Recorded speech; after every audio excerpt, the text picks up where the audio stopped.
আমি আজকে আপনাদেরকে এই কাশফুলের যে সৌন্দর্য এবং কাশ বনের যে সৌন্দর্যটা আমি আপনাদেরকে একটু উপভোগ করাবো। আমি এখন যে টাইমটিতে রয়েছি এটা একটা প্রায় হচ্ছে সন্ধ্যা ছুঁই ছুঁই একটা পরন্ত বিকেলে আমি রয়েছি। আর এই টাইমটাতে আমি এসেছি। আর এই যে ব্রহ্মপুত্র নদের পাড়ে কাশফুলের একটা সমারোহ, এই সমারোহটি আমি উপভোগ করতে এসেছি। আর এই কাশফুলগুলো কিন্তু শরৎকালে সাধারণত ফুটে থাকে। আর কাশফুল হওয়ার নির্দেশিকা হচ্ছে ঋতু পরিবর্তনের।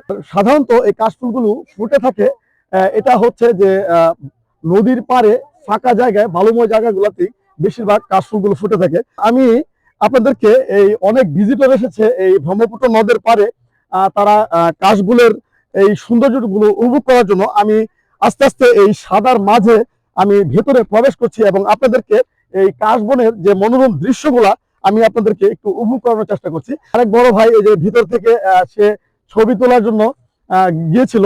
একটু পানি রয়েছে মাঝে মধ্যেই, কাদাও রয়েছে, কারণ হচ্ছে পানিগুলো জমে মাঝে মধ্যে একটু কাদা সৃষ্টি হয়েছে। তো অনেকে হয়তো বা জানে না ছবি তোলার জন্য একটু ভিতরে যাচ্ছে। তো সব মিলে হচ্ছে যে আমি আপনাদেরকে এই কাশবনের যে দৃশ্য এবং কাশ ফুলের একটা সৌন্দর্য আমি একটু ভেতরে প্রবেশ করছি এবং আপনাদেরকে এই কাশফুলের সৌন্দর্যগুলো আমি একটু দেখানোর চেষ্টা করছি। দিগন্ত জোড়া হচ্ছে সাদার সমারোহ, আপনি যতটুকু দূরে তাকাবেন শুধু সাদা আর সাদা। আপনারা এই যদি এই কাশবনে আসতে চান তাহলে দেরি না করে আজকেই আপনাদেরকে এই ব্রহ্মপুত্র নদের পাড়ে আসতে হবে।